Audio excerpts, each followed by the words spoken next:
Ladies and gentlemen, imagine this. What if a president of any country stood before Parliament and proudly announced that he was going to release 1 million chickens into his nation's farms and forests? Your first reaction would probably be shock, maybe even laughter. Some would call it madness. But this is exactly what the world witnessed when Ibrahim Traoré, the young and fiery president of Burkina Faso, stood tall in Parliament and made this bold declaration. Ministers and advisors looked at one another in disbelief. The international press mocked it as a bizarre experiment, even a wasteful circus. And yet, Traoré remained unshaken. He was confident. Because behind what sounded like a strange idea was actually a revolutionary vision. To understand this, we need to step into the fields of Burkina Faso.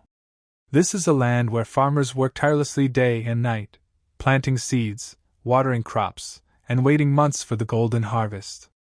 But just when the fields are ready, dark clouds appear, not of rain, but of locusts. Armies of insects descend from the skies, devouring everything in sight.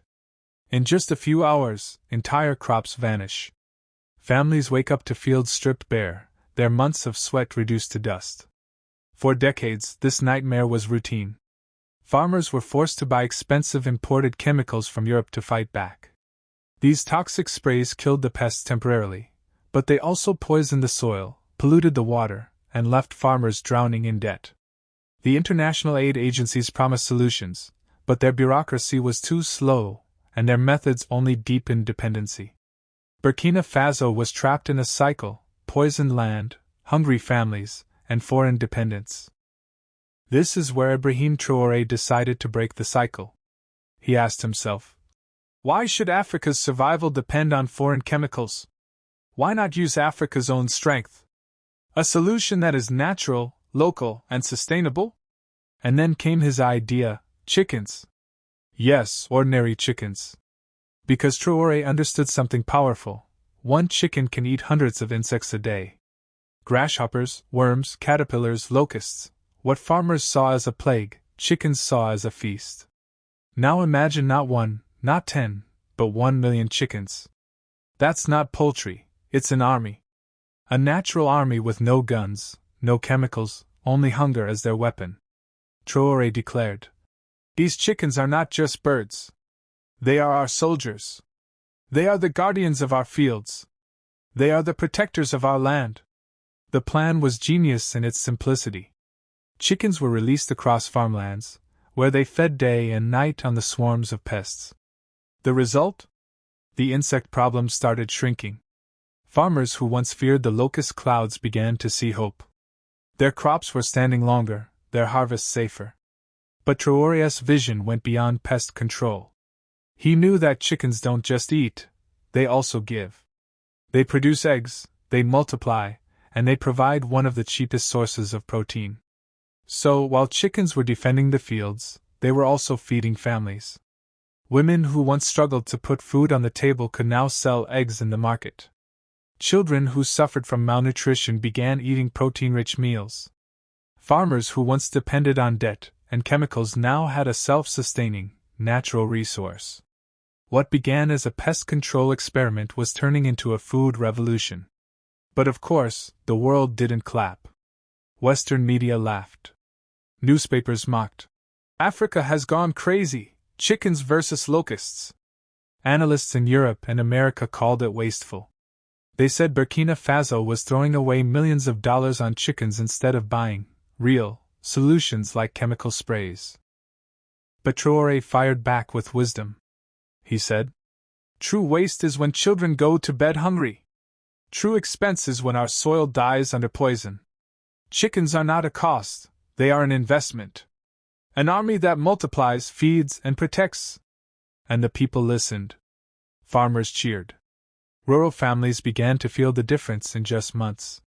Very soon, villages that were once hopeless began buzzing with life. The fields grew greener. Eggs became a steady source of income. Women gained financial independence. Children had better nutrition. Elders in rural radio shows said, we have never seen such a solution. Not from chemicals, not from aid agencies. But from our own chickens. Suddenly, what the West mocked as a circus, became an African model of innovation. It was cheap, effective, sustainable, and above all, local. Youth across Africa began saying, "If we solve our problems with our own ideas, we can be free. But if we wait for outsiders, we will always remain dependent." And that was Ibrahim Traoré's true goal, not just to save crops, but to awaken a mindset. To prove that even simple, local solutions can defeat huge problems when backed with courage and belief. What seemed like a joke at first, the release of 1 million chickens, has now become a blueprint. A lesson for Africa, and maybe even the world. Sometimes, the smallest creatures can create the biggest revolutions. So I ask you, could your leaders ever take such bold, simple yet powerful steps? Could countries like Pakistan, India, or others adopt similar natural solutions instead of depending on foreign chemicals? Drop your thoughts in the comments below. Backhand index pointing right. Don't forget to like, share, and subscribe for more stories the mainstream media won't tell you. Because as Ibrahim Traoré has shown us, true strength lies not in dependency, but in sovereignty. Burkina Faso's young leader Ibrahim Traoré has shocked the world again. His bold plan to release 1 million chickens has gone viral. Some call it crazy, others call it genius. But what's the truth behind this unusual project? Earlier this year, Ibrahim Traoré declared that his government would release 10 lakh chickens into communities across Burkina Faso. At first, critics mocked the idea, asking, how can chickens save a country? But Traoré explained, these birds are more than food. They are a weapon against hunger and even against crop-destroying insects like locusts. Show chickens, fields, farmers smiling. By distributing chickens, families gain meat, eggs, and income. Farmers use them to protect crops, feed their children, and strengthen local markets.